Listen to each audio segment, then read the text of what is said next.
warzuqna. Alhamdulillah, mujahid-mujahidah, teman-teman, ibu-ibu, bapak-bapak sekalian. Tidak kata yang pantas kita ucapkan pada pagi hari ini selain bersyukur kepada Allah Subhanahu wa taala atas berkat rahmat, taufik dan hidayahnya. Alhamdulillah kita bisa bersilaturahmi pada pagi hari ini untuk melanjutkan majelis ilmu kita sebagai talib, sebagai penuntut ilmu insyaallah di kajian tematik DPU Darul Hikam dengan masih di tema ada berbeda pendapat atau fikih ikhtilaf. Insya Allah kita akan menuntut ilmu bersama Ustadz Bambang Ridho. Salawat mari kita limpah curahkan kepada Nabi Muhammad sallallahu alaihi wasallam, kepada para keluarganya, kepada para sahabat-sahabatnya, kepada para tabi'in, tabi'ut tabi'in, serta kepada seluruh kaum muslimin dan mukminin yang berjalan di atas sunnah beliau hingga akhir zaman nanti. Amin. Baik, Bapak Ibu mujahidah, teman-teman sekalian, mengawali acara kita pada pagi hari ini seperti pembiasaan di Darul Hikam, mari kita bertilawah bersama surat Al-Fatihah. Izin saya memimpin dan Bapak Ibu bisa mengikuti di rumah. A'udzu billahi minasy syaithanir rajim. Bismillahirrahmanirrahim. Alhamdulillahi rabbil alamin. Ar-Rahmanir-Rahim. Maliki yaumiddin. Iyyaka na'budu wa iyyaka nasta'in. Ihdinas siratal mustaqim. Siratal ladzina an'amta 'alaihim ghairil maghdubi 'alaihim waladdallin. Amin. Shadaqallahul azim wa shadaqa rasuluhun nabiyul karim wa nahnu ala zalika minasyahidin wasyakirin. Semoga dengan tilawah tadi acara kita dapat berjalan dengan lancar dan diridhoi oleh Allah Subhanahu wa taala. Amin amin ya rabbal alamin. Bapak Ibu gimana kabarnya, sehat?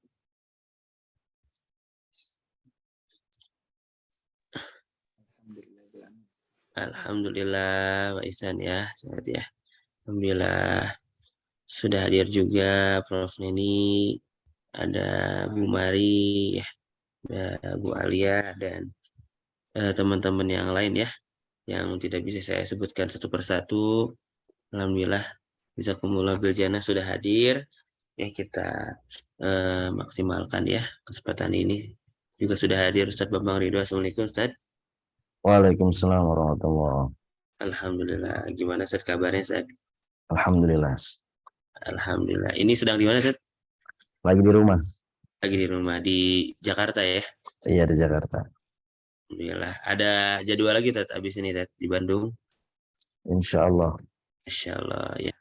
Teman-teman juga nih mungkin bisa soal langsung ya nanti di Masjid Al-Latif pada maghrib insya Allah yang di Bandung. Baik, tanpa berlama-lama lagi insya Allah kita akan menyimak materi yang ke-6 ya di rangkaian tematik fikih ikhtilaf ini dengan tema orang yang tidak berhak dimintai fatwa. Betul ya Ustaz ya? Ya. Nah, bagaimana ya kita tuh harus ke siapa gitu ya minta fatwa tuh. Dan jangan ke siapa. Dan kenapa kita jangan meminta kepada pihak-pihak tersebut. Nah, kita bisa pelajari insya Allah pada pagi hari ini. Mangga Bapak Ibu, jika dalam kondisi yang terbaik, silakan untuk open cam, untuk menyiapkan catatannya gitu ya. Jika dalam kondisi dalam perjalanan, silakan untuk memaksimalkan ikhtiar menyimak menuntut ilmu ya bagi Bapak Ibu, sehingga Bapak Ibu bisa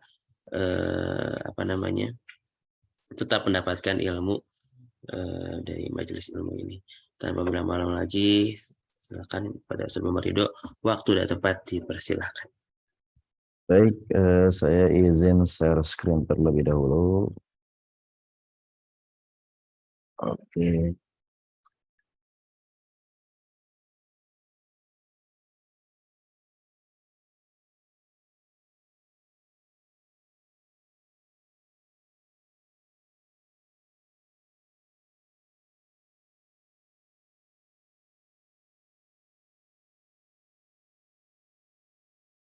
Bismillahirrahmanirrahim. Assalamualaikum warahmatullahi wabarakatuh. Alhamdulillah. Wassalatu wassalamu ala rasulillah wa la hawla wa la quwata illa billahil aliyil azim. Rabbi shrah li sadri wa yassir li amri wa hlul 'uqdatam min lisani yafqahu qawli, amma ba'du. Terima kasih Kang Faisal atas waktunya. Alhamdulillah kawan-kawan kita bisa bertemu kembali di majelis online kita ini. Mudah-mudahan Allah memberkahi dan selalu melipat gandakan pahala dari setiap aktivitas kita, dan mudah-mudahan kita selalu diberikan taufik untuk bisa beramal saleh. Kawan-kawan dirahmati Allah dan juga Kang Faisal, terakhir kita membahas tentang bagaimana kita bersikap bijak terhadap perbedaan pendapat di antara para ulama di depan ikhtilaf gitu ya. Ikhtilaf yang diperbolehkan, yang mubah maupun yang haram atau terlarang. Pada pertemuan yang lalu kita sudah membahas yang part pertama gitu ya. Bahwasanya bagaimana kita bersikap bijak di depan ikhtilaf yang diperbolehkan. Tapi kemudian kita masih menyisakan bagaimana bersikap bijak di depan ikhtilaf yang tidak diperbolehkan gitu ya. Jadi hari ini kita akan membahas atau menyelesaikan pembahasan yang masih tersisa, baru nanti kemudian kita masuk ke dalam judul utama sebenarnya pada hari ini, yaitu siapa sebenarnya yang tidak pantas untuk dijadikan rujukan dalam berfatwa atau meminta fatwa. Nah, kita langsung masuk bagaimana sebenarnya kita bersikap bijak di depan ikhtilaf ghairu saik, atau ginilah paling mudahnya, bagaimana kita bersikap bijak di depan pendapat yang nyeleneh gitu. Ini agar mudah saja gitu ya. Jadi ikhtilaf ghairu saik itu atau ikhtilaf yang haram kan artinya ada dalam satu masalah ada satu pendapat yang memang itu adalah kebenaran gitu. Katakan di situ sebenarnya ada ijma, ada konsensus kaum muslimin. Tetapi kemudian ada orang yang mengemukakan pendapatnya, dia punya pendapat, tetapi pendapat ini tidak bisa ditolerir. Tidak bisa ditolerir. Mengapa tidak bisa ditolerir? Ya mungkin karena ada beberapa kriteria yang kemarin sudah kita sebutkan dalam pembahasan bagaimana membedakan atau bagaimana mengklasifikasikan antara mana yang ikhtilaf yang diperbolehkan, mana ikhtilaf yang tidak diperbolehkan. Kan salah satunya katakan dia menabrak ijma atau konsensus kaum muslimin kan gitu. Atau ada yang lain-lainnya gitu kan. Nah, jadi mudahnya adalah bagaimana kita bersikap bijak di depan pendapat yang nyeleneh, ataupun bersikap bijak terhadap orang yang punya pendapat yang nyeleneh gitu. Ini yang akan menjadi pembuka pembahasan kita di pagi hari ini. Yang pertama adalah bahwasanya pendapat yang nyeleneh itu wajib kita yakini kebatilannya. Artinya kan memang karena dia adalah ikhtilaf yang diharamkan, artinya memang pendapat yang nyeleneh itu hukumnya ya haram gitu. Tidak boleh orang berpendapat dengannya, tidak boleh orang mengamalkannya, tidak boleh kemudian dijadikan sandaran untuk sebuah amalan gitu kan. Tidak boleh difatwakan juga sebenarnya, karena dia adalah sesuatu yang haram. Maka seakan-akan orang yang berpendapat dengannya atau orang yang beramal dengan pendapat yang nyeleneh itu dia sedang melakukan sesuatu keharaman. Maka kita wajib meyakini kebatilan sesuatu yang haram. Itu kan jelas ya. Itu jelas. Dan kemudian tentu kalau kita mengetahui ada saudara kita, ada orang lain melakukan sebuah keharaman atau melakukan sesuatu yang haram, maka tentu kewajiban kita adalah menasehati orang tersebut. Kita melihat ada orang punya pendapatnya nyeleneh gitu kan. Ya katakan contohnya apa, ada di antara konsensus atau ijma kaum muslimin itu kan kita wajib menutup bahwasanya perempuan atau wanita itu wajib menutup aurat, wajib menutup aurat di depan orang yang bukan mahramnya gitu kan. Ya termasuk di antara aurat yang wajib ditutup di depan yang bukan mahram adalah aurat kepala gitu kan. Atau nanti konsekuensinya adalah wajib menggunakan hijab lah gitu ya, menutup menutup aurat kepala kan gitu. Itu kan konsensus, itu ijma gitu kan. Kemudian ada orang yang mengatakan bahwasanya tidak wajib menutup aurat kepala gitu kan, sekalipun di depan yang bukan mahram. Nah ini kan berarti pendapat yang nyeleneh gitu. Maka kita wajib yakini kebatilannya, dan tentu kita wajib menasehati orang yang berpendapat atau orang yang menggunakan pendapat tersebut.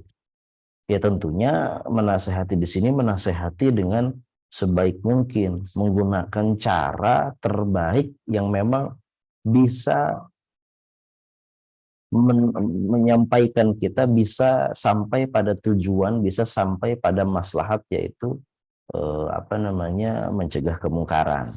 Artinya dengan sebaik mungkin gitu ya, sebaik mungkin. Nah tentu apalagi kalau kemudian pemilik pendapat ini atau orang yang berpendapat ini adalah seorang yang memang dikenal dengan keilmuannya atau dengan kontribusinya untuk Islam dan kaum muslimin gitu kan. Maka tentu nasihat nasihat yang ditujukan kepada orang tersebut ya harus lebih harus lebih lemah lembut lagi, karena dia memang memiliki kedudukan keilmuan gitu kan. Bisa jadi memang ya namanya manusia gitu kan, manusia tentu punya kesalahan lah gitu. Bahkan para ulama-ulama pun di antara mereka ada yang memiliki ketergelinciran, ada kesalahan-kesalahan. Nah, ini juga tidak masalah sebenarnya, dalam arti posisi dia seorang muslim memang eh, salah satu konsekuensinya adalah berbuat salah kan gitu. Dia bukan seorang nabi. Berbeda kalau seorang nabi tentu maksum, dia terjaga dari kesalahan, memang dijaga oleh Allah Subhanahu wa taala dari kesalahan gitu. Adapun manusia biasa ya tentu eh, sudah sudah pasti ada potensi melakukan kesalahan. Maka saat kita mendapatkan seseorang memiliki atau mengamalkan atau mengikuti pendapat yang nyeleneh, maka wajib bagi kita untuk menasehati orang tersebut. Dan tentunya kita bisa melihat level-levelnya gitu ya. Kalau memang yang berpendapat itu adalah orang alim, orang punya kedudukan keilmuan gitu kan, maka harus lebih lemah lembut lagi dalam menasehatinya.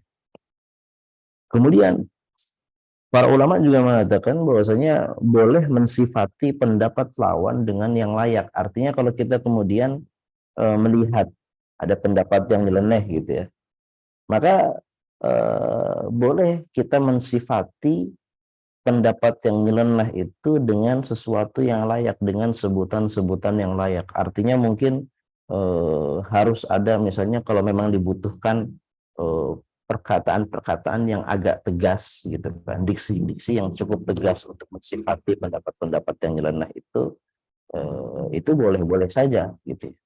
Artinya ini harus dipahami bukan bukan ini membolehkan untuk mencaci maki atau merendahkan, tidak, tetapi maksudnya adalah pendapat-pendapat nyeleneh itu boleh disifati dengan sesuatu yang layak. Misalnya apa? Misalnya gini ya, eh, kayak tadi lah, katakan ada ada masalah yang tadi lah, wajib menutup aurat gitu ya, wajib menutup aurat kepala gitu kan, di depan, wajib menutup aurat kepala bagi wanita di depan orang-orang yang bukan mahramnya gitu. Kemudian ada orang yang mengatakan bahwasanya oh itu tidak wajib gitu kan. Itu kan pendapat yang nyeleneh gitu. Boleh kemudian kita sifatkan pendapat yang nyeleneh itu dengan sifat-sifat yang layak. Misalnya gini, oh pendapat itu adalah pendapat yang eh, apa namanya menyelisihi ijma kaum muslimin. Itu kan pendapat yang tegas gitu ya. Atau dengan kita katakan barang siapa yang menyelisihi ijma ini, maka dia telah keluar dari kebenaran, dia telah menyeleweng dari kebenaran gitu kan. Atau barang siapa yang mengikuti pendapat yang nyeleneh ini, maka sesungguhnya dia telah berbuat dosa. Nah, itu seperti itu juga bisa, boleh-boleh saja. Karena memang pendapat namanya sifat-sifat demikian itu adalah sifat-sifat yang memang layak untuk pendapat-pendapat yang nyeleneh gitu. Kalau memang itu dibutuhkan. Karena dalam beberapa keadaan memang bisa jadi kalimat-kalimat atau kata-kata yang tegas itu tidak dibutuhkan. Tanpa itu, nasihat-nasihat bisa kita sampaikan, bisa tertuju kepada orang yang memang memiliki pendapat nyeleneh tersebut, atau memang sudah terrealisasikan maslahat tanpa menggunakan sematan-sematan sifat-sifat yang agak tegas gitu kan. Maka mungkin tidak perlu. Tetapi kalau memang seandainya diperlukan gitu kan, nah itu sah-sah saja gitu ya, boleh-boleh saja kita kemudian menyematkan sifat-sifat yang layak bagi pendapat yang nyeleneh gitu ya. Itu dia. Kemudian selanjutnya adalah sama seperti menyikapi perbedaan pendapat dalam ikhtilaf ikhtilaf saik atau ikhtilaf yang diperbolehkan.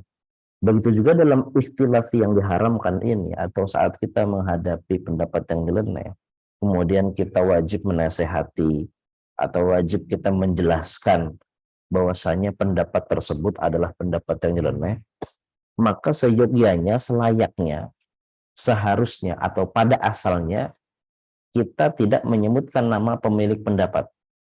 Kita tidak menyebutkan nama pemilik pendapat. Kecuali memang dibutuhkan. Gitu. Artinya gini kan, kemarin kita sebutkan bagaimana Rasulullah Shallallahu Alaihi Wasallam itu kan di banyak keadaan, di banyak kondisi, saat beliau mengkritik sebuah pendapat, bahkan kita kemarin sebutkan contohnya adalah Rasulullah mengkritik pendapat yang nyeleneh. Itu beliau tidak menyebutkan nama. Mabalu aqwamin qalu kadza wa kadza. Kenapa kok ada orang yang menyatakan ini dan itu? Itu kan beliau mengkritik. Dan yang dikritik itu adalah pendapat yang nyeleneh. Tetapi kemudian beliau tidak menyebutkan nama sedikit pun. Kenapa kok ada orang yang mengatakan demikian dan demikian? Beliau tidak kemudian menyatakan kok kenapa ada Fulan A, Fulan B, Fulan C mengatakan demikian-demikian. Beliau tidak pernah menyebut nama-nama saat mengkritik pendapat-pendapat yang memang beliau anggap itu adalah sebuah kesalahan. Kecuali memang ada kebutuhan di situ, gitu kan. Artinya ada kebutuhan itu seperti apa ya? Jadi kalau memang kita melihat gitu ya, yang berpendapat nyeleneh ini siapa gitu kan. Ini bisa kita bagi dua gitu. Bisa kita klasifikasikan lagi. Oh, yang berpendapat nyeleneh di sini adalah seorang ulama, dia punya kedudukan gitu kan, punya kedudukan keilmuan, punya kontribusi untuk umat Islam gitu. Ya sudah barang jadi sudah bisa jadi gitu kan. Memang ulama tersebut tidak menyengaja untuk melakukan kesalahan. Bisa jadi memang dia tidak sengaja untuk berpendapat nyeleneh itu, tidak sengaja gitu loh. Tapi karena ya kembali lagi karena tadi dia manusia biasa gitu kan, bisa jadi salah gitu kan. Tetapi kalau kemudian ternyata yang berpendapat nyeleneh itu adalah bukan orang alim gitu kan. Memang dia orang tidak dikenal dengan keilmuannya gitu ya. Mungkin dia adalah, kalau hari ini mungkin nauzubillah ya, ada buzzer-buzzer yang kemudian mengucapkan hal-hal yang ya sebenarnya ingin menyulut emosi saja, ingin memancing saja gitu kan. Dan kemudian cara dia menyulut emosi kaum muslimin, cara dia kemudian memancing keributan, cara dia kemudian Ya seperti itulah, memancing keributannya dengan cara itu, dengan cara menyebutkan pendapat-pendapat yang nyeleneh gitu kan. Ini kan beda, perlakuannya beda gitu. Dia memang sengaja untuk membuat keributan, sengaja untuk menyebutkan pendapat-pendapat yang nyeleneh kan gitu kan. Maka perlakuannya tentu berbeda. Kalau ulama yang memiliki pendapat nyeleneh, yaitu bisa jadi memang dia tidak sengaja gitu. Maka cara menasihatinya atau cara mengkritiknya juga tentu lebih sopan gitu kan, lebih lemah lembut. Tetapi kalau kemudian orang-orang bodoh ini yang kemudian buzzer-buzzer ini yang menyebutkan pendapat-pendapat yang nyeleneh, ini ya bisa, boleh kemudian kita menyebutkan nama-nama mereka, kemudian ya tentunya untuk agar kita bisa memperingatkan manusia agar tidak mengikuti orang-orang tersebut, dan tentu sebagai bentuk memberikan pelajaran kepada orang-orang yang buzzer-buzzer itu, ya katakan seperti itu gitu kan. Itu juga salah satu cara bersikap bijak saat kita menghadapi pendapat-pendapat yang nyeleneh. Selanjutnya tentu karena pendapat yang nyeleneh itu adalah sesuatu yang haram, maka tidak boleh kemudian seseorang mengamalkan pendapat tersebut. Tidak boleh kemudian seseorang atau seorang ulama atau seorang ustadz berfatwa dengan pendapat tersebut. Itu tidak boleh. Ya karena tadi dia adalah sesuatu yang haram dan tentu jelas kebatilannya. Maka tidak boleh diamalkan, tidak boleh difatwakan. Ya, sekalipun kemudian kalau ternyata ada yang memfatwakan, ya sudah. Kalau ada yang memfatwakan jangan diikuti kalau ada fatwa-fatwa yang memang nyeleneh gitu kan. Dan ini sudah sudah banyak peringatan-peringatan untuk tidak atau menghindari fatwa-fatwa yang nyeleneh dari para ulama sejak zaman sahabat. Kalau kita melihat bagaimana Umar bin Khattab pernah mengatakan, yahdimul Islam zallatul alim wa jidalul munafiqi bil kitabi wa hukmul a'immatil mudillin. Ada 3 hal yang dapat merusak atau meruntuhkan Islam. Yang pertama adalah ketergelinciran seorang ulama. Nah, ini ketergelinciran seorang ulama. Artinya pendapat-pendapat yang nyeleneh itu kalau diikuti, kalau diamalkan, kalau difatwakan, ini bisa menghancurkan Islam. Ini bisa meruntuhkan bangunan Islam. Jadi itu. Kemudian juga seorang ulama dari kalangan tabi'in, Sulaiman At-Taimi, pernah mengatakan, lau akhadta bi rukhsati kulli 'alimin ijtama'a fika syarru kulluh. Kalau ada seseorang mengambil seluruh pendapat-pendapat yang mudah dari setiap ulama gitu kan. Jadi dia mengumpulkan ijtihad ulama yang sesuai dengan hawa nafsu dia, yang mudah-mudah saja dikumpulkan gitu kan. Kemudian dia amalkan, maka kata Imam Sulaiman At-Taimi, ijtama'a fika syarru kulluh. Maka terkumpullah di dalam diri orang tersebut seluruh keburukan. Seluruh keburukan. Ini dia. Ini dan peringatan ini sudah banyak sekali ya disebutkan oleh para ulama sejak zaman dahulu gitu. Jadi tidak boleh kemudian fatwa-fatwa nyeleneh gitu kan diamalkan, difatwakan oleh siapapun gitu ya, karena itu adalah sesuatu yang haram dan itu jelas dan kita yakini kebatilan. Kemudian selanjutnya tidak boleh juga bagi seorang penguasa memaksa manusia untuk mengamalkannya. Sekalipun kemudian seseorang memiliki kekuasaan, dia ada dalam posisi memiliki kekuatan gitu kan. Dia adalah dia berada dalam lingkup pemerintahan gitu kan. Dia punya kekuasaan. Tidak boleh kemudian memaksa manusia untuk mengamalkan pendapat-pendapat yang nyeleneh. Tidak boleh. Sekalipun mungkin dia melihat di situ ada ada maslahat gitu kan.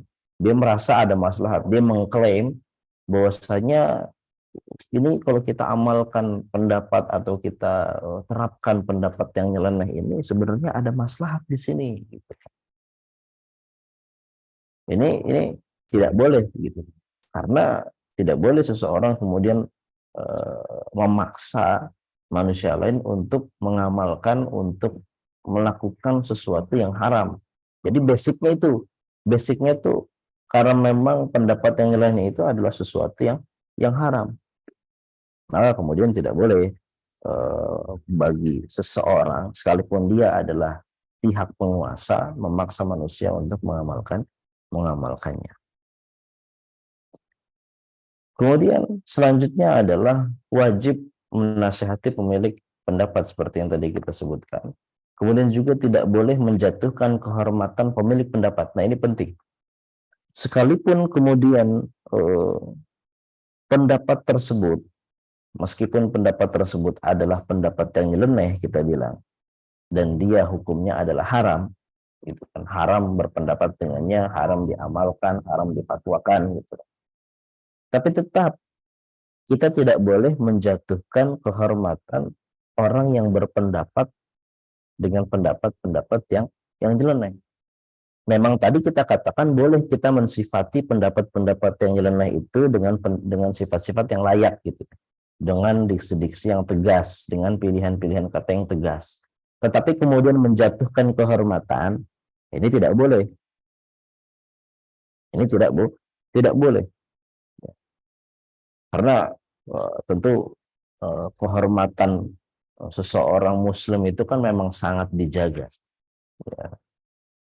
Kehormatan seorang muslim itu tidak boleh dijatuhkan sedikit pun, sekalipun dia memang berpendapat nyeleneh sekalipun. Jadi gitu.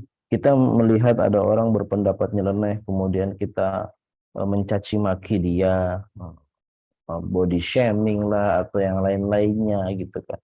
Jadi tidak boleh. Ini tidak diperbolehkan dalam agama Islam.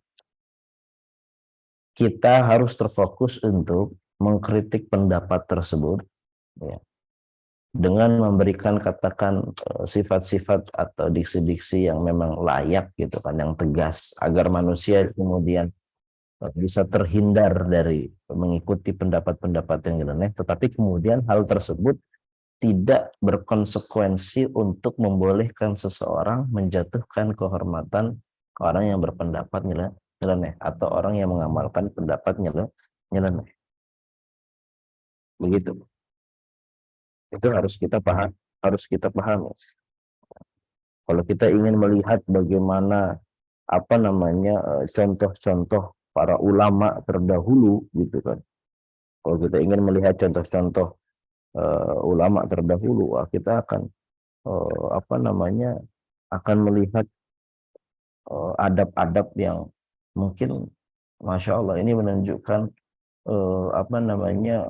keinsafan atau keadilan para ulama saat mereka dihadapkan pendapat-pendapat yang menurut mereka itu adalah pendapat yang nyeleneh.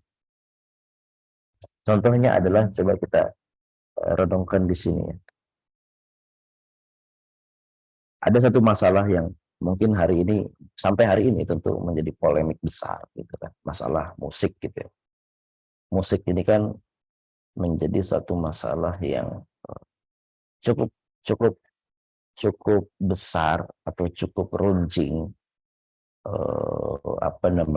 perdebatannya di antara jelas tentu di antara kalangan intelektual muslim, di kalangan para ulama. Sebenarnya bermusik atau musik itu hukumnya apa gitu ya, boleh atau tidak gitu ya, halal atau haram gitu.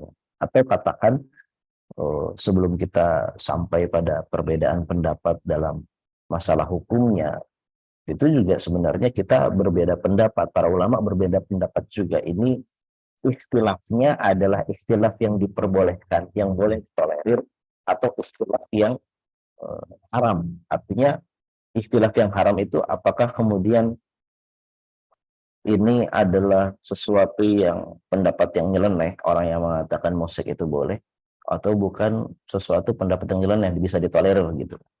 Itu kan bahasa lainnya seperti itu. Nah, coba kita perhatikan ya. Seandainya saja, katakan seandainya, kalau kita berada di posisi bahwasanya kita mengikuti pendapat ulama yang mengatakan bahwasanya pendapat musik itu halal, pendapat yang mengatakan bahwa hukum musik itu halal adalah pendapat yang nyeleneh gitu. Katakan seperti itu, kita di posisi itu. Maka artinya posisi kita sebenarnya sama dengan Imam Az-Zahabi.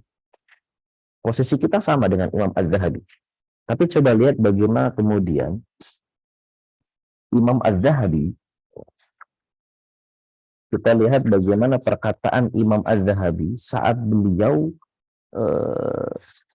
dihadapkan di depan seorang atau di depan biografi seorang ulama yang memang terkenal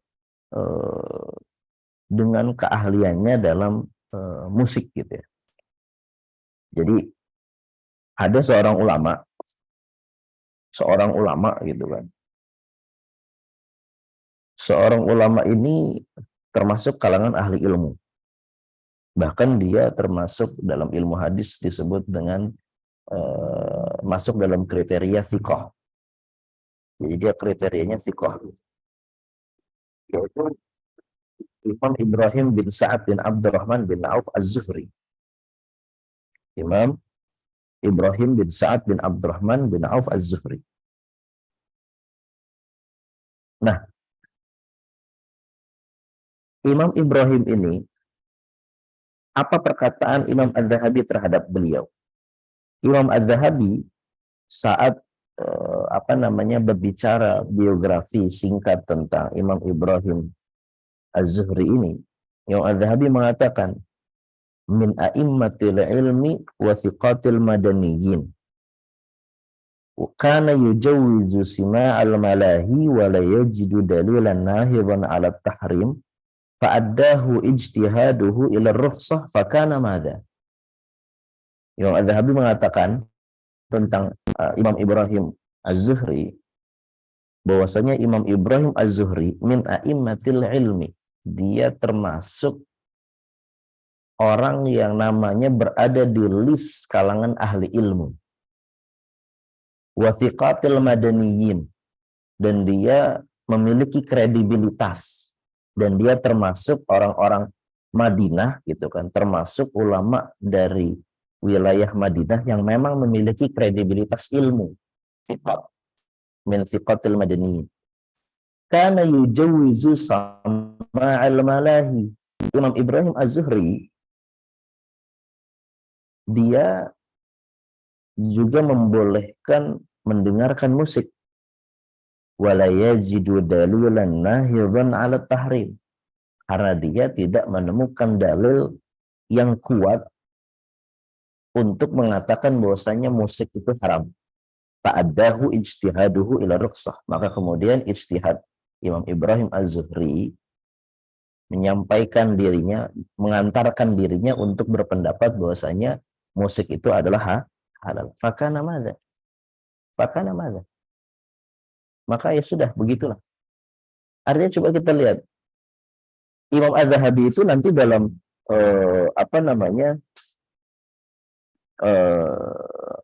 dalam pendapat dalam beberapa karya beliau itu mengutarakan atau mengisyaratkan bahwasanya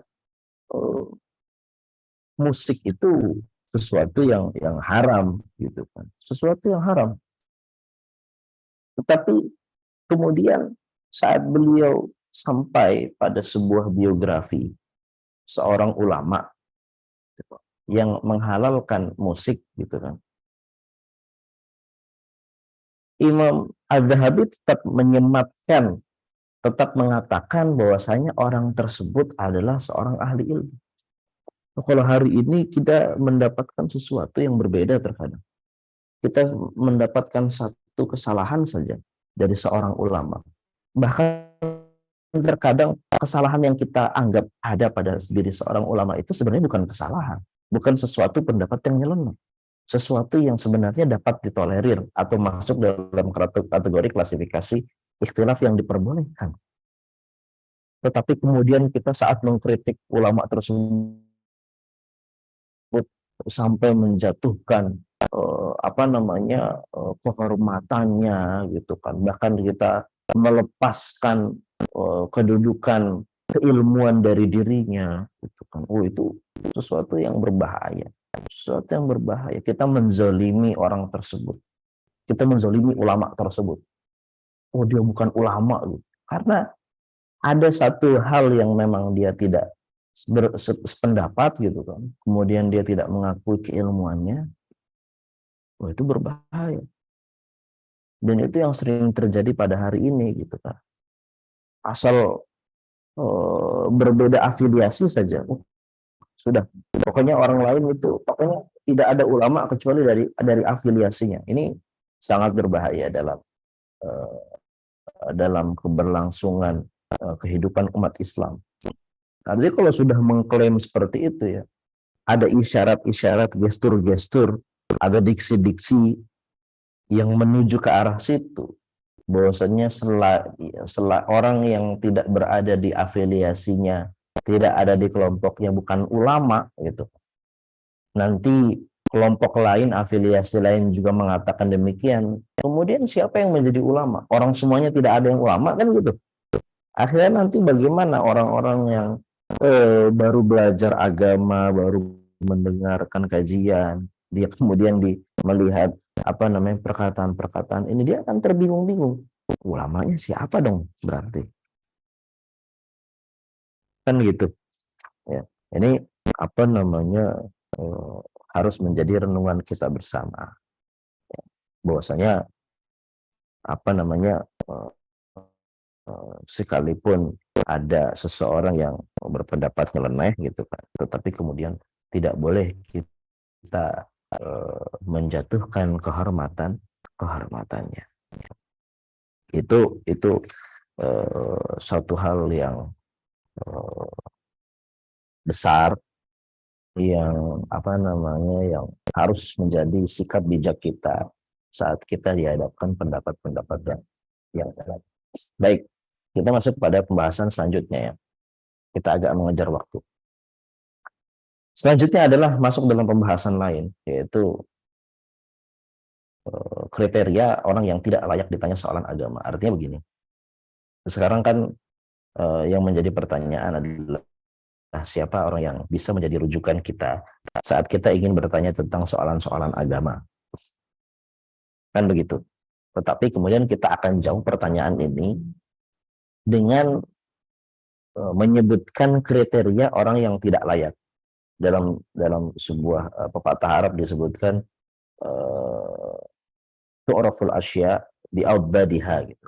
Sesuatu akan menjadi lebih jelas untuk diketahui dengan kita mengetahui sesuatu yang kebalikannya gitu, sesuatu yang sebaliknya gitu.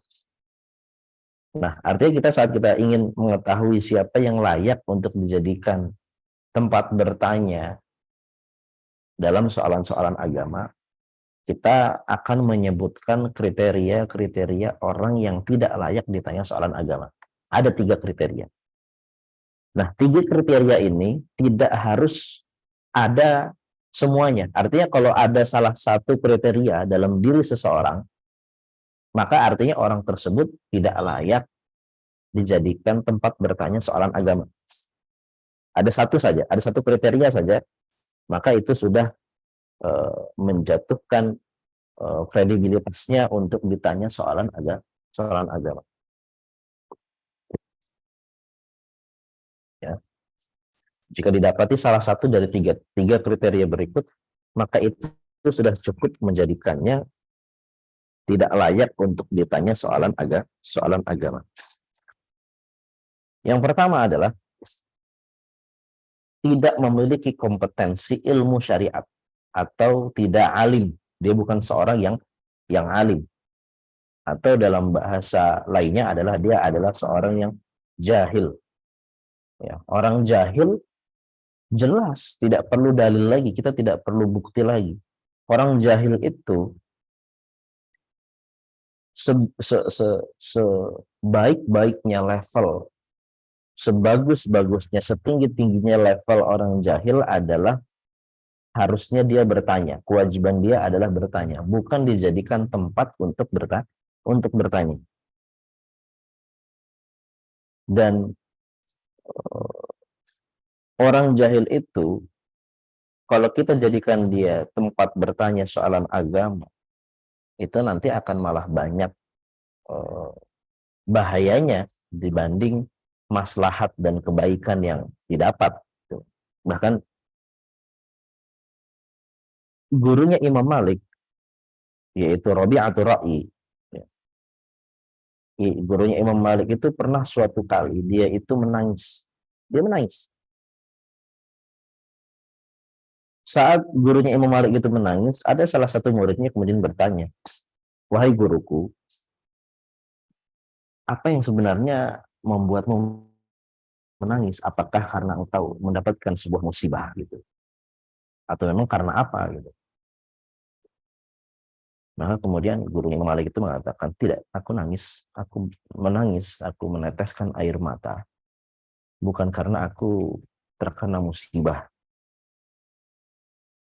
bukan karena aku tertimpa musibah. Tetapi yang membuatku menangis adalah saat aku melihat di sana ada orang yang tidak pantas dijadikan tempat untuk dimintai fatwa, tetapi kemudian manusia malah menjadikannya tempat untuk meminta fatwa atau untuk ditanya soalan-soalan agama gitu kan. Sehingga kemudian ini menjadi sebuah musibah besar bagi Islam dan kaum muslimin. Artinya bukan musibah bagi dia saja, kemudian dia itu menangis karena melihat kondisi umat kemudian eh, pada kondisi yang buruk gitu kan. Di mana manusia menjadikan orang yang tidak kompeten, orang jahil sebagai tempat bertanya soalan agama gitu. Itu yang kemudian membuat gurunya Imam Malik itu menangis. Dan itu kan sebenarnya mengapa kemudian seorang yang jahil tidak boleh dijadikan tempat untuk bertanya, itu kan sudah jelas. Dalam beberapa perkataan ulama disebutkan bahwasanya orang yang tidak mengetahui sesuatu ilmu, dia akan membawakan hal-hal yang aneh dalam ilmu tersebut. Man qala fi ghairi fannihi ata bil ajaib. Barang siapa yang berbicara di selain bidang keilmuannya gitu kan. Berarti kalau dia bukan tidak memiliki keahlian dalam bidang ilmu agama, tetapi kemudian dia memaksakan dirinya untuk berbicara dalam masalah agama, atau bil ajaibi, dia akan datang dengan hal-hal yang aneh. Ya sebenarnya ini berlaku dalam berbagai ilmu gitu ya. Orang yang tidak menguasai ilmu kedokteran, orang yang tidak menguasai ilmu ekonomi gitu kan, ilmu kesehatan, tetapi kemudian dia memaksakan dirinya untuk berbicara di situ, atau bila ajaibi, dia akan datang dengan hal-hal yang aneh, dengan perkataan-perkataan yang aneh. Bahkan kemudian Imam Al-Ghazali dalam kitab beliau Al-Mustasfa, beliau mengatakan la yas'alul 'ami illa man 'arafahu bil ilmi wal 'adalah. Amma man 'arafahu bil jahli fala yas'aluhu wifaqa. Bahwasanya seorang awam dia tidak bertanya soalan agama kecuali kepada orang yang memang dia kenal dengan keilmuan dan kewaraannya dan ketakwaannya. Adapun orang yang dia tahu kejahilannya, kebodohannya, maka dia tidak boleh bertanya kepadanya. Wifaqa, ini adalah ijma, ini adalah kesepakatan seluruh kaum muslimin. Dan harus dipahami yang dimaksud dengan jahil di sini bukan memang orang-orang yang memang benar jahil saja, tidak, tetapi setiap orang yang memang tidak memiliki tidak memiliki keahlian dalam ilmu syariat, sehingga kemudian dia banyak ya,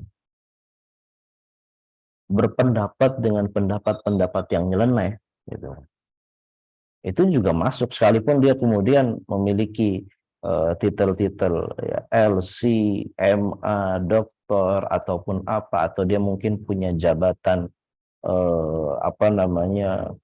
jabatan apalah, dia mungkin adalah guru atau dia kemudian punya jabatan-jabatan apa, itu kalau memang dia tidak menguasai ilmu syariat gitu kan, sehingga dia banyak berpendapat dengan pendapat-pendapat yang nyeleneh, itu termasuk atau bisa dikatakan atau bisa disematkan bahwasanya dia adalah orang yang tidak alim, orang yang tidak pantas untuk dijadikan tempat untuk berfatwa.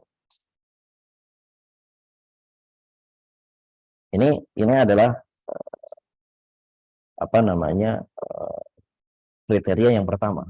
Jadi kalau ada seseorang dia tidak memiliki kompetensi dalam ilmu syariat gitu kan, sehingga banyak pendapat-pendapat yang nyeleneh gitu, maka dia tidak bisa dijadikan tempat untuk dijadikan pertanyaan, tempat bertanya untuk soalan-soalan agama. Sekalipun mungkin dia memang punya wawasan-wawasan keislaman, sekalipun dia punya wawasan-wawasan keislaman. Karena belum tentu kemudian orang yang punya wawasan keislaman gitu kan, dia mungkin berkutat dengan ilmu fikih atau ilmu-ilmu yang bisa menjawab persoalan-persoalan agama. Tidak mesti seperti itu kan gitu. Dan tentu di sini kan kita jadikan standarnya adalah orang yang kemudian pendapat-pendapat nyelenehnya lebih banyak gitu. Ini sebenarnya standar yang yang cukup bijak gitu Pak. Kalau kemudian kita jadikan standarnya adalah orang yang boleh kita jadikan tempat bertanya adalah orang yang tidak pernah memiliki kesalahan sedikit pun, satu kesalahan pun, itu kan repot. Namanya manusia kok nggak ada yang salah kan gitu. Kalau para nabi dan rasul jelas dia maksum, mereka maksum gitu kan. Tetapi kemudian kalau seorang ulama, manusia biasa gitu kan, ya bisa jadi dia berbuat salah, dia mungkin tadi ya punya pendapat-pendapat yang nyeleneh. Kalau yang pendapat-pendapat nyelenehnya cuma sedikit dibandingkan pendapat-pendapat dia yang tidak nyeleneh gitu kan, tidak masalah. Tapi kalau kemudian pendapat-pendapat nyelenehnya lebih banyak dibanding pendapat-pendapatnya yang benar gitu kan, ini baru yang kemudian tidak boleh jadikan tempat bertanya soalan agama. Kriteria yang kedua adalah fasik. Orang fasik tidak boleh dijadikan tempat bertanya soalan agama. Tidak boleh. Mengapa? Karena orang fasik itu dikhawatirkan yang menguasai dirinya adalah hawa nafsunya. Sehingga saat dia berfatwa, sangat besar potensi bahwasanya fatwa yang dia keluarkan adalah fatwa-fatwa yang memang mendukung keuntungan dirinya sendiri atau yang menjaga keuntungan dirinya sendiri, bukan atas dasar ketakwaan, tapi dia berfatwa yang kira-kira bisa mendatangkan baginya keuntungan-keuntungan pribadi, keuntungan-keuntungan personal. Artinya orang fasik itu indikator keimanan dalam dirinya itu sangat lemah sekali. Sangat lemah.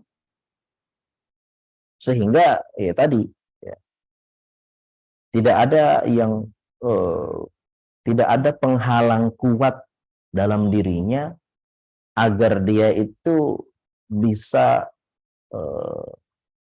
membawakan fatwa yang yang tepat, fatwa yang benar.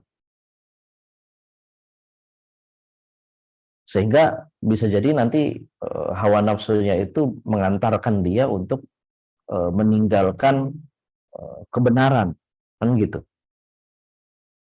Atau indikator keimanan dia yang sangat lemah itu, gitu kan, tidak bisa membawa dia untuk mengeluarkan seluruh kemampuannya untuk mengetahui kebenaran. Itu mengapa kemudian orang fasik tidak boleh dijadikan rujukan untuk bertanya soalan agama. Karena begini, orang fasik itu kan ditolak persaksiannya dan ditolak periwayatannya. Sementara persaksian dan periwayatan itu kan hanya sekedar menukil, kan gitu. Orang yang bersaksi itu kan hanya sekedar menukil apa yang dia saksikan. Atau orang yang meriwayatkan itu kan dia hanya sekedar menukil apa yang dia dengarkan, kan gitu. Atau apa yang dia lihat gitu kan. Kan hanya sekedar itu. Tetapi kemudian dalam Islam orang fasik itu ditolak persaksiannya, ditolak periwayatannya. Nah, sementara berfatwa itu bukan hanya sekedar menukil. Berfatwa itu menukil dan lebih. Para ulama mengatakan demikian. Berfatwa itu bukan hanya sekedar menukil hukum, tetapi dia ada sesuatu yang lebih dari itu. Sehingga kemudian membutuhkan ketakwaan, membutuhkan kewaraan dalam diri seorang mufti. Maka sehingga kemudian orang fasik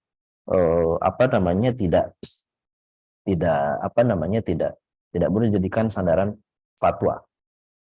Tetapi kemudian yang menjadi pertanyaan adalah siapa orang fasik, atau standar apa yang kemudian kita jadikan orang ini adalah orang fasik? Apakah kemudian setiap orang yang melakukan dosa kita sebut orang fasik, atau bahkan setiap orang yang melakukan dosa besar kemudian kita sebut orang fasik, atau seperti apa? Nah, di sini kemudian kita harus menentukan apa standar orang fasik yang kemudian kalau ada dalam diri seseorang itu tidak boleh, orang tersebut tidak boleh dijadikan rujukan untuk bertanya soalan agama. Yaitu adalah orang yang melakukan dosa besar atau dosa kecil dengan dibersamai peremehan terhadap dosa-dosa tersebut.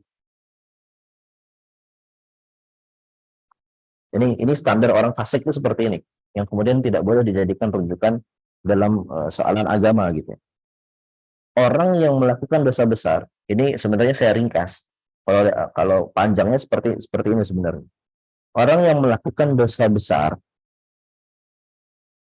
tanpa ada uzur, tanpa ada uzur kejahilan, atau tanpa uzur dia berbuat takwil gitu kan, atau ada uzur dia itu terancam untuk melakukan itu, dan kemudian dia melakukan dosa besar itu yang tadi tanpa uzur, kemudian dibersamai dengan adanya peremehan terhadap dosa-dosa besar yang dia lakukan, sehingga kemudian dia berani untuk melakukan dosa besar tersebut. Ini orang yang seperti ini tidak bisa dijadikan rujukan dalam soalan agama. Artinya kita harus paham ya, tidak kemudian setiap orang melakukan dosa besar kemudian kita sebut dia adalah, kemudian kita tolak fatwanya gitu, atau kita tidak bisa jadikan dia untuk berfatwa gitu. Tetapi kemudian di sana ada klasifikasinya, ada level-levelnya gitu. Karena apa? Karena sebenarnya kalau kita lihat dalam ayat-ayat Al-Quran atau hadis-hadis Rasulullah, ternyata syariat kita juga mengklasifikasikan atau memberikan level-level tersebut gitu. Coba kita lihat dalam masalah perzinahan, dalam masalah perzinahan. Zina itu orang zina itu kan hukumannya di dunia sama gitu. Artinya kalau orang zina yang zinanya ini adalah orang yang sudah menikah gitu ya, sudah muhsan, itu kan hukuman di dunianya sama, dirajam kan gitu. Tetapi kita lihat bagaimana kalau kemudian zina itu hukumannya di akhirat. Itu nanti kita akan dapatkan perbedaan. Orang yang zina dan dia muhsan, dia sudah menikah gitu kan, dia sudah punya istri. Sama-sama di dunia itu hukumannya adalah rajam. Tetapi kemudian hukuman di akhiratnya berbeda. Perbedaannya apa? Nah, Rasulullah SAW pernah mengatakan salah satu la yukallimuhumullahu yaumal qiyamah wa la yuzakkihim wa la yanzuru ilaihim. Ada 3 golongan yang tidak akan diajak bicara oleh Allah Subhanahu wa taala di hari kiamat, dan Allah tidak akan mensucikan dia, wala yanzuru ilaihim, dan tidak akan dilihat sama sekali oleh Allah Subhanahu wa taala. Walahum adzabun alim, dan dia akan mendapatkan azab dan siksaan yang sangat pedih. Salah satunya adalah syaikhun zanin. Orang tua, laki-laki tua yang berzina. Itu kan sama sebenarnya. Orang tua sudah orang sudah tua kemudian berzina dengan orang yang masih muda kemudian berzina, hukumannya di dunia sama gitu. Hukumannya di dunia sama, dirajam. Tetapi kemudian di akhirat orang tua yang berzina ini kemudian hukumannya dilebihkan oleh Allah Subhanahu wa taala. Mengapa? Ya karena kan jelas orang, kalau orang masih muda gitu kan, ini bukan berarti kemudian kita membolehkan zina, tidak gitu ya. Tetapi kita lihat bagaimana motivasi gitu kan.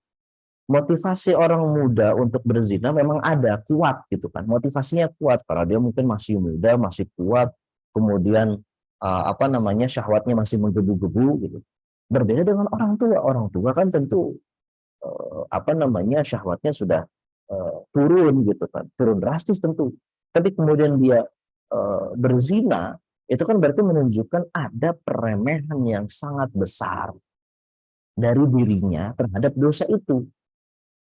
Sehingga itu menunjukkan ada indikator sangat lemah terhadap keimanannya. Jadi bukan hanya sekedar ada indikator menunjukkan kelemahan, tetapi harus kelemahan yang sangat besar terhadap keimanannya. Itu yang kemudian baru disebut orang fasik yang tidak boleh dijadikan rujukan dalam berfatwa. Atau kriteria fasik yang lainnya adalah orang yang melakukan dosa kecil dengan dibersamai peremehan terhadap dosa-dosa tersebut. Benar, orang yang melakukan dosa maupun dosa kecil ataupun dosa besar itu kan menunjukkan memang itu ada indikasi dia ada kelemahan dalam keimanannya gitu. Tapi bukan berarti kemudian menunjukkan bahwasanya kelemahan imannya itu sangat turun drastis, tidak. Itu berlevel-level. Nah, tadi kita katakan standar fasik yang kedua adalah orang yang melakukan dosa kecil dengan dibersamai peremehan terhadap dosa-dosa tersebut. Contohnya seperti apa? Orang yang melakukan dosa kecil di tempat yang mulia atau di waktu-waktu yang mulia. Orang melakukan dosa kecil di tanah suci, di Ka'bah, di dalam Masjidil Haram gitu kan. Atau di samping Masjid Nabawi gitu. Atau bukan di samping Masjid Nabawi, di samping makam Rasulullah Shallallahu Alaihi Wasallam. Kan itu tempat-tempat mulia. Kalau seseorang melakukan dosa kecil di tempat-tempat yang mulia gitu, itu kan menunjukkan ada peremehan yang sangat besar dari orang tersebut terhadap dosa-dosa kecil tersebut. Atau seseorang melakukan dosa kecil di waktu-waktu yang mulia gitu kan. Di siang hari di bulan Ramadan atau di hari Arafah, itu kan waktu-waktu yang yang mulia gitu. Kemudian ada orang melakukan dosa kecil di waktu-waktu yang mulia, itu menunjukkan ada peremehan yang sangat besar dari orang tersebut terhadap dosa-dosa tersebut. Sehingga ini menjadikan orang tersebut menjadi orang yang fasik, yang tidak pantas dijadikan rujukan dalam berfatwa. Ini kriteria yang kedua. Di sini Al-Khatib Al-Baghdadi pernah berkata dalam kitab Al-Faqih Wal-Mutafaqih, sungguh para ulama Islam tidak ada yang berselisih bahwa fasik tidak diterima fatwanya dalam soalan agama sekalipun ia berkompetensi. Sekalipun dia mungkin memiliki keilmuan, cakap keilmuannya, tetapi kemudian dia tidak berfatwa, tapi kemudian dia adalah seorang yang fasik gitu kan, maka tidak boleh dijadikan rujukan dalam berfatwa. Kemudian yang ketiga, yang terakhir, orang yang tidak boleh dijadikan rujukan dalam berfatwa dalam pertanyaan soalan agama adalah orang yang memiliki metode fatwa yang menyelisihi metode ulama klasik. Maksudnya apa? Maksudnya adalah mungkin dia memiliki penyelisihan terhadap para ulama klasik dalam referensi hukum atau dalam metode implementasi hukum. Artinya kan gini, referensi hukum kita kan yang disepakati gitu ya. Kalau kita berbicara ilmu usul fikih gitu ya. Ada Al-Qur'an, ada As-Sunnah, ada ijma, ada qiyas. Atau nanti kalau kita masuk dalam referensi hukum yang diperselisihkan para ulama, nanti kita ada istihsan, kemudian ada masalih mursalah, ada amal ahli Madinah dan lain-lainnya gitu. Tetapi kemudian ada yang kalau ada seseorang kemudian dia punya penyelisihan dalam referensi hukum, penyelisihan referensi hukum ini bisa jadi berupa penambahan atau pengurangan. Penambahan itu misalnya adalah menggunakan kasyaf. Jadi dia berfatwa asal atas dasar kasyafnya dia atau atas dasar mimpi gitu. Ini tidak ada ulama seperti ini. Ini merupakan penyelisihan terhadap metode ulama dalam referensi hukum. Nah, ini yang seperti ini tidak boleh kemudian diikuti fatwa-fatwanya gitu. Atau bentuknya adalah pengurangan referensi hukum. Bagaimana pengurangan referensi hukum? Seperti menolak qiyas. Orang yang menolak qiyas, apalagi di sini tentu qiyasnya adalah qiyas jali gitu ya. Qiyas yang sangat jelas yang kemarin sempat kita jelaskan dalam beberapa pertemuan kita yang lalu. Ini juga tidak boleh kemudian dijadikan rujukan dalam berfatwa. Atau menolak hadis ahad. Menolak hadis ahad juga tidak boleh. Orang yang memiliki penyelisihan pada referensi hukum berupa menolak hadis ahad ini juga tidak boleh dijadikan rujukan dalam berfatwa. Atau orang tersebut memiliki penyelisihan terhadap ulama klasik pada metode implementasi hukum dalam metode istinbat hukum. Contohnya apa? Contohnya dia sering menggunakan tafsir batin. Jadi kan orang tafsir batin itu selalu melihat ayat-ayat Al-Quran itu sebenarnya memiliki dua makna zahir dan makna batin. Dan menurut dia makna-makna zahir ini untuk orang-orang yang levelnya masih bawah, masih awam. Kalau dia klaim dirinya itu sudah berada di level atas, level tertinggi, maka dia bisa melihat makna-makna batinnya dari ayat-ayat tersebut. Jadi begitu. Jadi biasanya orang-orang yang menggunakan tafsir batin itu dia tidak mengikuti kaidah-kaidah bahasa Arab. Tidak mengikuti kaidah-kaidah bahasa Arab. Qul huwallahu ahad, dia bilang ahad itu sebenarnya maksudnya Ahmad katanya. Oh, ini apa ini maksudnya gitu kan. Ini tidak benar ini seperti ini. Kemudian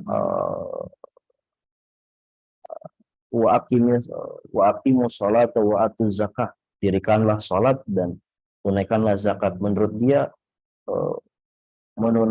mendirikan salat yang dimaksud di situ bukan salat yang zahir gitu ya.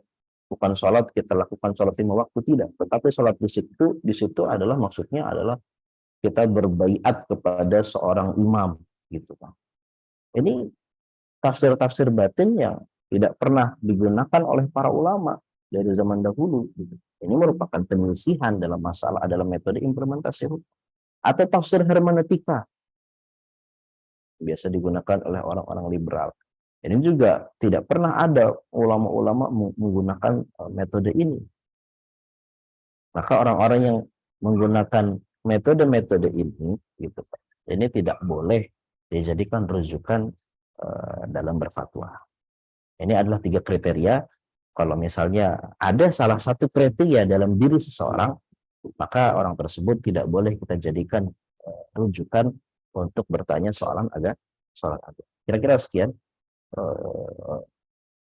Kang Faisal, kita masuk ke dalam soal tanya jawab.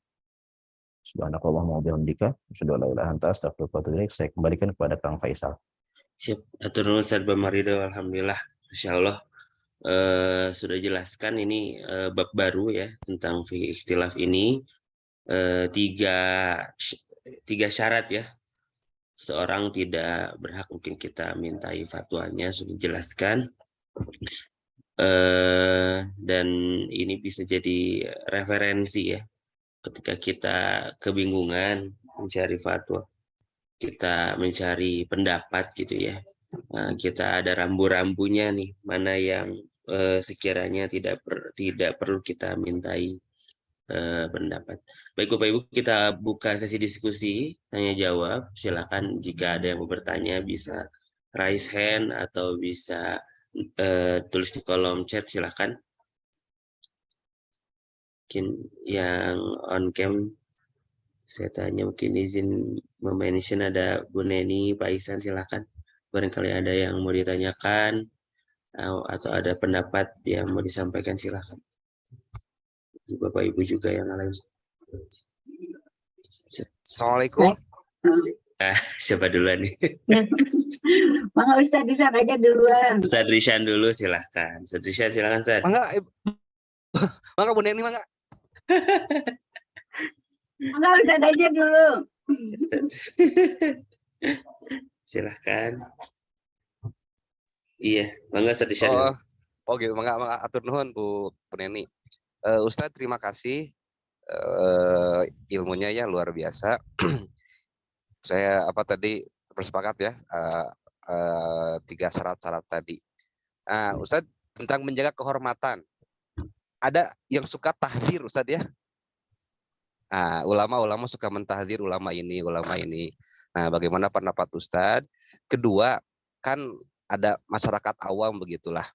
Nah, bagaimana hukumnya misalnya kalau kita yang lebih mengerti menjelaskan bahwa ada orang-orang, ada ulama-ulama ya, ada orang tertentu yang tadi punya pemikiran atau punya terpenuhi 3 syarat tadi yang kita tidak boleh tanyakan atau minta fatwa kepadanya. Kita sampaikan bahwa ulama ini dia tafsirnya ya menggunakan yang tidak sesuai dengan kaidah, dan seperti tadi 3 syarat yang tadi.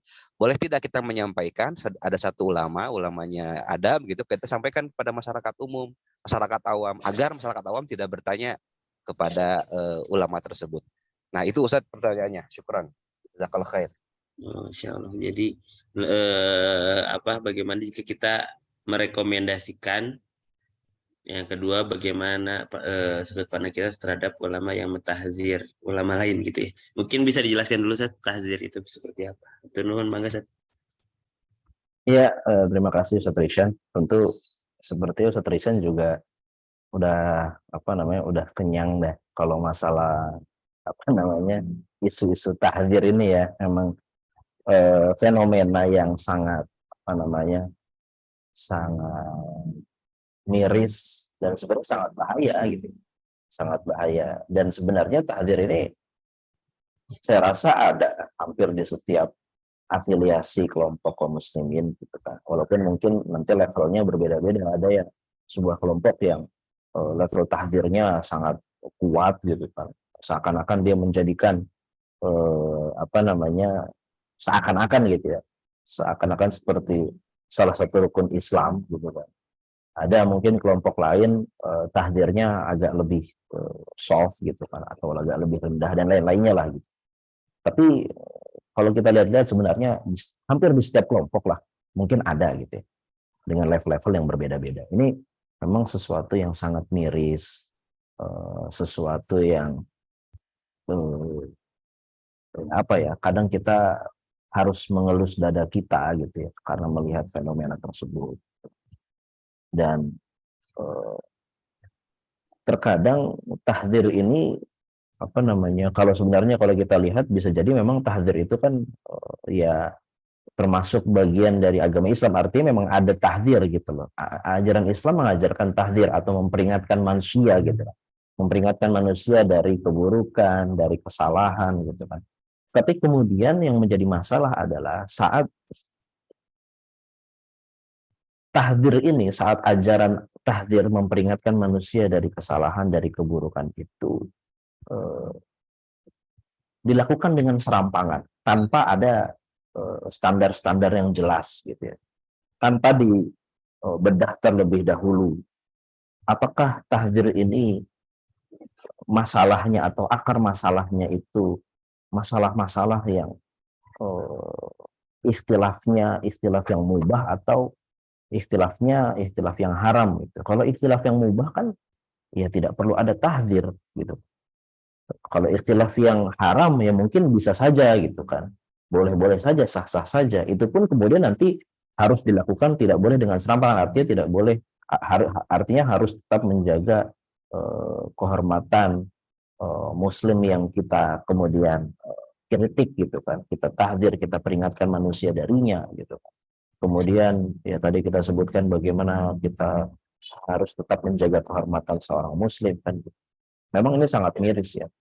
Dan mungkin dan itu dia, saya merasa materi-materi yang kita apa namanya yang sedang kita kaji, sedang kita pelajari dalam beberapa pertemuan ini itu merupakan salah satu ikhtiar menurut saya untuk bisa meminimalisir lah minimal.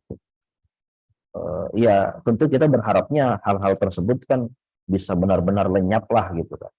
Tetapi mungkin kalau memang kita baru bisa meminimalisir, setidaknya itu yang bisa kita ikhtiarkan gitu kan. Saya selalu berharap dengan saya membawakan materi-materi ini, saya bisa berkontribusi untuk meminimalisir fenomena-fenomena tersebut. Artinya setidaknya kita mungkin tidak bisa merubah orang-orang yang sudah memiliki atau jatuh dalam kubangan-kubangan tahdzir gitu ya. Tetapi setidaknya kita kemudian mengajak orang-orang atau bisa sharing, bisa mengajak orang-orang yang belum masuk ke dalam kubangan-kubangan itu untuk bisa memproteksi diri agar akhirnya kita tidak ikut-ikutan gitu kan. Dan kemudian kita bisa ya mungkin bisa menginfluence, bisa memberikan pengaruh kepada orang-orang lain di sekitar kita yang lainnya yang mungkin belum masuk dalam kubangan itu atau mungkin sudah masuk dalam kubangan itu untuk mungkin bisa kembali lagi atau untuk bisa memproteksi diri. Itu yang saya pikirkan gitu ya. Dan saya selalu berusaha, saya selalu apa namanya memegang nasihat dari penulis buku yang sedang kita kaji ini, Profesor Hatim Al-Auni. Beliau mengatakan bahwasanya kebenaran-kebenaran yang kita sampaikan, hendaknya kita sampaikan dengan berbagai cara. Artinya, apalagi yang kemudian masuk dalam atau menyentuh dalam persoalan-persoalan keumatan gitu, itu harus disampaikan dalam berbagai cara untuk bisa masuk sebanyak mungkin ke dalam atau ke tengah manusia. Artinya jangan kemudian kita hanya selesai dalam menyampaikannya dalam bentuk ceramah gitu ya. Tetapi dalam ya mungkin ceramah tapi dalam bentuk podcast gitu kan. Saya alhamdulillah saya sudah menyelesaikan podcast saya juga dalam membahas kitab ini gitu kan dalam bentuk podcast, jadi agak santai lah gitu kan, ada apa namanya, ada diskusi, ada bincang-bincang, ada santainya lah gitu, tidak terlalu dibawa agak serius gitulah. Mungkin kan ada orang yang pengen mendengarkannya seperti itu gitu. Dan saya ingin meniatkan mencoba apa namanya membahas buku ini dengan video-video singkat 5 menit, 6 menit. Jadi saya apa namanya saya potong-potong gitu kan. Nanti mungkin bisa masuk di Instagram atau di TikTok gitu. Artinya dengan segala cara lah gitu. Atau mungkin nanti bisa dibikin dengan video-video infografik gitu kan. Itu Profesor Hatim Al-Auni selalu menasihatkan itu. Kebenaran apalagi dalam persoalan-persoalan keumatan yang besar gitu kan. Itu harus dilakukan banyak cara lah untuk bisa sampai ke manusia. Apalagi kita di zaman yang, Masya Allah, saya selalu ingat wejangan-wejangan saya dulu di pesantren dulu. Mungkin Kang Faisal juga pernah dengar. Dulu tuh kiai saya sering bilang, al-haqqu bila nidhamin yaglibuhul batil binidham.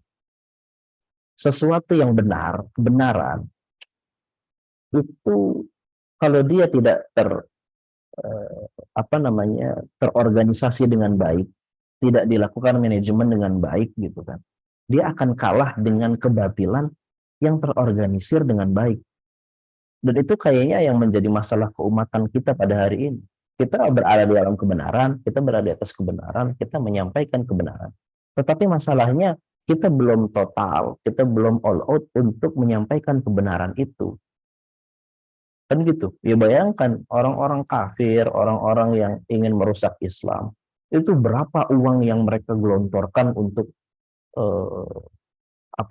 untuk menyebarkan kesesatannya, untuk melalaikan manusia dari agama, melalaikan manusia dari kebenaran. Kan itu sudah, ya kita udah Masya Allah, kalau kita dengar angkanya kita akan bilang, waduh, duitnya segitu dia, kan gitu kan.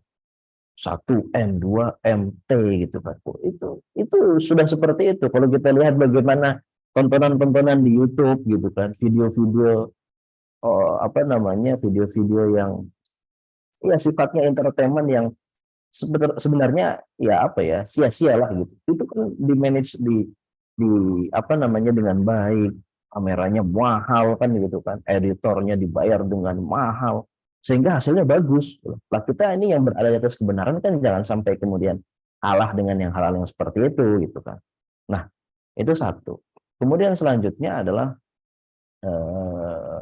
tadi pertanyaan Ustaz Rusyan, bagaimana kemudian kalau kita ingin menyampaikan gitu ya kepada para jamaah bahwasanya di sana ada, kita tahu ya, ada ulama-ulama yang memang memiliki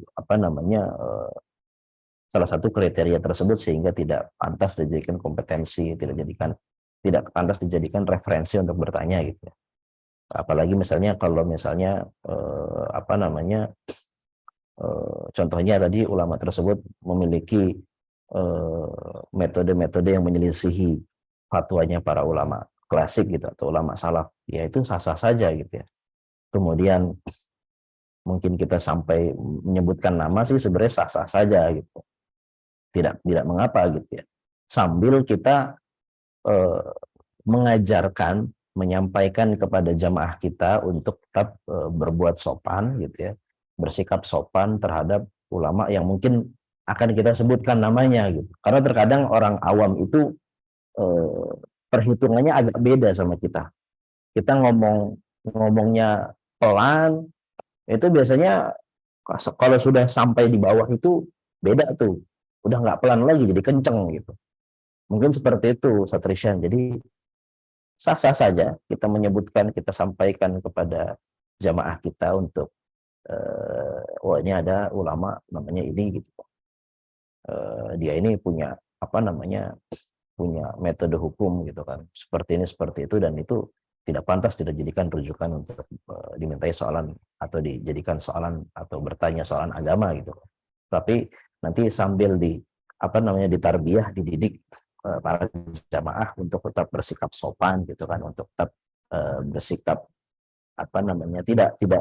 tidak mencaci maki gitu kan, tidak menjatuhkan kehormatan orang tersebut. Wallahu a'lam.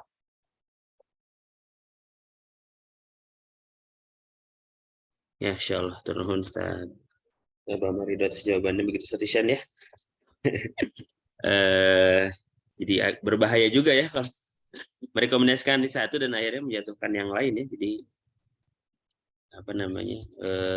perlu berhati-hati. Baik, selanjutnya Bu Neni tadi, silakan. Jazakallah Kang Faisal. Jazakallah Ustadz tadi atas penjelasannya 3 kriteria ya yang tidak boleh didengar atau tidak boleh mungkin ya memberikan memberikan fatwa sebetulnya. Tadi bukan hanya dari segi keilmuan saja ya, tapi banyak aspek. Ini kalau melihat salah satu aspek, Ustadz, berkaitan dengan masalah keilmuannya, ada pendapat dari Ibnu Majah, barang siapa memberi fatwa, ini juga mungkin sudah disampaikan, tanpa berdasarkan ilmu maka dosanya ditanggung oleh orang yang memberikan fatwa. Nah, berkait dengan keilmuan dari segi syariat, Ustadz, kira-kira apa ya yang menjadi kriteria atau standar atau indikatornya? Misalnya kalau ilmu pengetahuan, misalnya kalau dalam ilmu secara umum dikatakan pakar itu adalah masuk kategori pakar itu misalnya setelah jadi dokter, misalnya telah selesai program dokter, misalnya itu bisa masuk kategori pakar. Itu pun ada ketentuannya bahwa keilmuannya itu relevan gitu kan dari strata yang diikutinya. Nah, kalau dari segi Islam apa ya Ustadz ya? Karena misalnya ini indikator untuk sarjana atau magister untuk doktor itu kan ada standar. Misalnya di Indonesia ada standar nasional, ini misalnya di Indonesia ada standarnya. Nah, kalau dari segi syariat Islam kira-kira telah memenuhi apa, Ustadz? Misalnya telah menguasai sekian kitab, atau misalnya keilmuannya ada rujukannya atau apa begitu Ustaz. Atau siapapun begitu, asal telah yaitu baik formalnya atau dari segi keimanan. Kalau menurut saya mungkin sepengetahuan saya, mohon maaf kalau salah.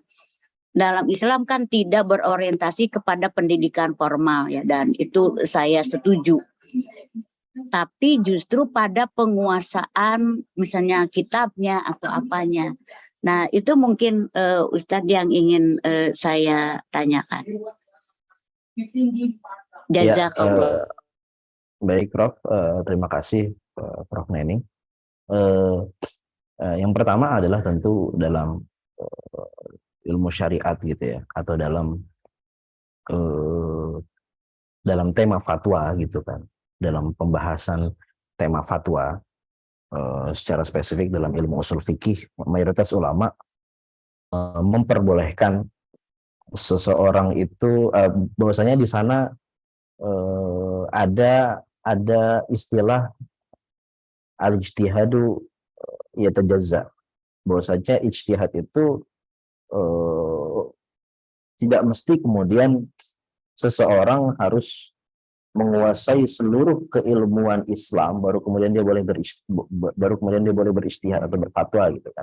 Artinya boleh orang kemudian karena dia hanya menguasai satu bidang gitu kan. Artinya menguasai satu bidang itu dia memang pakar di bidang tersebut gitu kan. Kemudian dia berfatwa atau berbicara dalam bidang tersebut, itu boleh-boleh saja gitu. Tidak diharuskan dia harus menjadi pakar di setiap bidang keilmuan Islam gitu kan. Katakan kalau dalam ilmu fikih itu kan tema-tema besarnya kan ada 4 lah gitu kan. Dia ada ibadah, ada muamalah, ada ahwal syakhsiyah gitu kan, ada fikih usrah gitu kan, atau ada fikih jinayah gitu kan. Itu kan 4 tema besar gitu. Kemudian atas dasar kaidah tadi gitu ya, bahwasanya ijtihad itu boleh terpotong-potong gitu kan, atau boleh dalam bidang-bidang tertentu, itu artinya tidak mesti seseorang untuk bisa berbicara dalam atau berfatwa dalam bidang-bidang ibadah dia harus menguasai juga dalam bidang muamalah atau dalam bidang ahwal syakhsiyah dan bidang jinayah gitu. Itu tidak mesti gitu kan. Boleh saja kalau memang dia hanya menguasai dalam fikih ibadah saja, bahkan nanti dalam detail-detail, dalam rincian-rincian yang lebih cakupannya lebih sempit lagi gitu kan. Dalam fikih ibadah nanti kan ada banyak gitu, ada sholat, ada zakat, ada taharah, ada puasa, ada haji gitu kan. Dia mungkin hanya menguasai dalam sholat, kemudian dia berfatwa dalam masalah sholat, tidak masalah gitu, selama memang dia tidak keluar dari kepakarannya itu. Nah, kemudian yang menjadi pertanyaan selanjutnya adalah apa indikator seseorang bisa disebut dia adalah orang alim gitu kan. Apakah kemudian kalau hari ini kita ada apa namanya, ada ijazah apa namanya, formal gitu kan, apakah itu sebenarnya bisa atau seperti apa, atau kalau sudah menguasai kitab apa gitu kan, orang kemudian disebut sebagai seorang pakar atau mungkin nanti boleh berfatwa lah gitu. Nah sebenarnya ini dalam Islam bermacam-macam. Sesuai bacaan saya bisa jadi apa namanya, ijazah-ijazah formal juga bisa menjadi indikator bahwasanya seseorang itu menguasai dalam bidang yang memang kemudian ijazah itu merupakan persaksian terhadap keilmuan orang dalam bidang tersebut gitu kan. Misalnya memang ada orang dokter di bidang apa namanya, di bidang ahwal syakhsiyah gitu kan. Ya berarti memang dia ini sebenarnya bisa juga menjadi salah satu indikator gitu kan, bahwasanya orang tersebut memang pakar dalam bidang tersebut. Itu bisa menjadi salah satu indikator. Ataupun nanti misalnya tidak mesti orang kemudian dia punya pendidikan formal gitu kan, tetapi memang kemudian dia belajar mungkin kitab gitu ya, kemudian memang diakui oleh para ulama-ulama yang ada, atau memang dia diizinkan oleh gurunya, atau artinya memang sudah ada pengakuan dari gurunya bahwasanya orang ini sudah menguasai gitu kan, sudah bisa ditanya soalan agama. Itu juga merupakan salah satu indikator bahwasanya orang tersebut apa namanya, disebut menguasai lah gitu. Atau kalau kita nanti berbicara lebih detail lagi, kitab apa, sampai mana seseorang dikatakan menguasai gitu kan, kitab apa yang harus dikuasai gitu kan. Ini nanti kan apa namanya, agak mengerucut lagi. Katakan kalau kita berbicara pada hari ini ada 4 mazhab fikih gitu kan, ada fikih Hanafi, Syafi'i, Maliki, Hambali gitu kan. Nanti memang ada capaian-capaian dalam buku, dalam setiap mazhab gitu kan, buku-buku apa saja yang memang bisa dijadikan rujukan, atau saat orang sudah menguasai ini berarti dia sebenarnya sudah bisa menjawab soalan-soalan agama. Contohnya dalam, katakan dalam fikih Syafi'i gitu kan, kalau orang sudah menguasai katakan kitab Minhajut Thalibin gitu kan, karya Imam Nawawi, ini dia sudah bisa menjawab soalan agama. Atau mungkin kitab-kitab yang agak kontemporer, misalnya mungkin Hasyiatul Bajuri atau Hasyiatul Bujairini gitu kan, itu juga apa namanya, disebut ini buku-buku yang memang menjadi standar fatwa dalam mazhab Syafi'i gitu. Hal-hal yang seperti itu juga bisa gitu. Artinya indikatornya memang sebenarnya banyak gitu kan. Ada indikator-indikator yang menggunakan ijazah-ijazah formal gitu kan, pendidikan-pendidikan formal, ataupun memang indikator-indikator yang semi formal atau bahkan non formal yang tadi kita sebutkan. Seperti ya, kalau non formal kan tadi mungkin ada pengakuan dari gurunya atau ada pengakuan dari manusia gitu kan, bahwasanya orang ini memang memiliki keilmuan. Kurang lebih mungkin seperti itu, Prof. Jazakallah. Memang Ustadz, kalau ulama-ulama dulu itu luar biasa ya, Masya Allah, penguasaan terhadap ilmu agamanya, sehingga relatif berbagai bidang mungkin ya. Dan dulu sistem pendidikan Islam yang memang berguru itu langsung gitu ya kepada gurunya ya, sehingga gurunya itu langsung apa ya, mentasbih atau apa, oh ini sudah bisa gitu ya, ini sudah lulus. Nah tapi sekarang berbeda. Terima kasih. Jadi yang pertama bisa pendidikan formal ya Ustadz, misalnya dari pendidikan apa, lembaga pendidikan keagamaan, atau kemudian juga yang non formal, penguasaan kitab dan lain sebagainya. Kalau begitu Ustadz, boleh nggak seorang alim lah itu bisa mengatakan, kalau ada yang meminta fatwa itu, oh untuk ini, bidang ini saya belum menguasai, misalnya kalau ada yang bertanya ini, silakan tanya kepada yang lain atau kepada A, kepada B. Karena biasanya kita juga kan dalam ilmu pengetahuan secara umum, misalnya ada yang bertanya kepada saya, walaupun misalnya saya orang hukum ya, tapi kan hukum itu banyak banget gitu. Tapi ketika ada yang bertanya masalah hukum pidana, oh itu bukan bidang saya, tapi mangga silakan kepada yang lain. Jadi barangkali dalam hal agama pun bisa seperti itu mungkin ya, Ustadz. Ya. Bisa saja kita tidak memberikan apa fatwa atau nasihat yang diminta karena memang bukan bidangnya gitu. Mungkin bisa ya Ustadz seperti itu. Ya benar, Prof. Bisa, sangat bisa sekali. Dan bahkan sebenarnya saat kita apa namanya, dan itu termasuk ini ya, termasuk kebiasaan para ulama terdahulu gitu ya. Bisa jadi mereka tidak mau menjawab gitu ya. Saat ditanyakan beberapa hal kepada mereka, kemudian mereka tidak mau menjawab, dan mungkin mereka mengalihkan pertanyaan tersebut kepada ulama-ulama yang lainnya gitu kan, mengisyaratkan, mengarahkan kepada silakan kita tanyakan kepada ulama yang lain. Itu sebenarnya kalau kita lihat ada sebenarnya itu dimaksudkan untuk beberapa hal. Bisa jadi memang karena ulama tersebut memang tidak menguasai tentang masalah yang ditanyakan gitu kan, bidang yang ditanyakan, atau memang di sini ada keinginan dari seorang ulama, dari seorang guru untuk mendidik murid-muridnya bahwasanya kita itu bukan ensiklopedi yang menguasai segala hal kan gitu kan. Atau untuk mengajarkan, mendidik murid-murid kita, mendidik orang-orang awam bahwasanya ulama itu banyak gitu kan. Ulama itu ada banyak gitu kan. Itu juga termasuk hal-hal yang ditujukan atau dimaksudkan oleh para ulama saat mereka kemudian mengalihkan jawaban untuk pertanyaan yang ditanyakan kepadanya kepada orang lain. Itu saya rasa bisa seperti itu, kurang lebih seperti itu. Jazakallah Ustaz. Mangga Kang Ya. Faisal. Siap. Baik, Bapak Ibu Mujaidah, nampaknya waktu sudah di akhir ini ya. Kita sudah berada di penghujung acara, sebenarnya seru diskusinya dan jadi penambah wawasan karena ini sangat dibutuhkan Ustaz Bambang ya di lapangan. Pasti kita membutuhkan jawaban gitu ya, mau bertanya tentang perkara, jadi kita lebih aware terhadap tadi. Jazakumullah jannah. Baik, kita tutup dulu mungkin ya pertemuan kali ini. Mangga Ustaz Bambang Ridho untuk closing statement-nya. Ya, insya Allah pada pertemuan yang akan datang kita akan membahas ini tema terakhir dan mungkin tema panji kita gitu kan.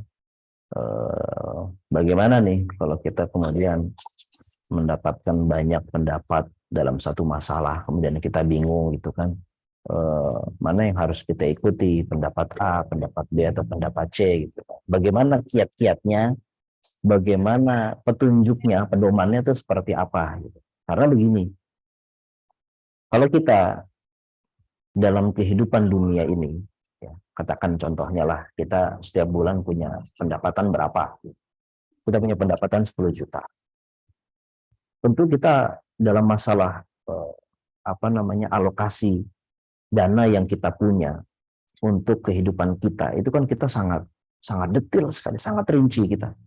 Kita punya perhatian yang cukup baik untuk mengalokasikan dana-dana kita. 10 juta ini kita ingin untuk apa? Oh, kita punya kebutuhan cicilan rumah, kita punya kebutuhan cicilan kendaraan, kita punya kebutuhan anak sekolah gitu kan. Kita punya kebutuhan untuk healing gitu kan, untuk jalan-jalan, untuk makan di luar rumah kan gitu. Dan itu kemudian kita alokasikan dan kita rencanakan dengan baik, dengan teliti gitu kan. Jangan sampai kemudian ada kesalahan sehingga nanti ternyata suatu hari terjadi dana tidak terduga, dibutuhkan dana yang mendadak gitu kan. Kemudian kita kalap gitu kan. Itu kan sangat kita atur dengan baik. Dan itu dalam masalah dunia loh. Nah, sekarang masalahnya kita ini saat kita ingin mencari, saat kita ingin bertanya masalah agama, saat kita dihadapkan pendapat para ulama gitu kan. Mana yang kita harus pilih? Loh, kita harus memiliki perhatian itu juga. Artinya kita saat kita bertanya soalan agama itu kan kita sedang ingin menuju untuk beribadah kepada Allah gitu. Menuju kepada ketakwaan. Artinya kita harus punya perhatian besar itu pula. Jangan sampai kemudian perhatian kita terhadap akhirat lebih kecil porsinya dibanding perhatian kita terhadap dunia. Maka dari itu kiranya kita sebenarnya butuh pedoman. Bagaimana kalau kita kemudian dihadapkan berbagai macam pendapat di antara para ulama. Apakah kemudian boleh kita, ya sudahlah kita ambil yang mudah-mudah aja gitu, atau mungkin kita cari yang kiranya yang apa namanya, yang santai-santai aja gitu kan, atau seperti apa, atau ada pedomannya pun seperti apa. Ini yang insya Allah akan kita pelajari pada pertemuan kita yang akan datang, dan tentu itu adalah pertemuan terakhir kita. Mudah-mudahan kita diberikan kesehatan untuk bisa bertemu kembali. Mudah-mudahan kita diberikan taufik untuk selalu bisa beramal soleh.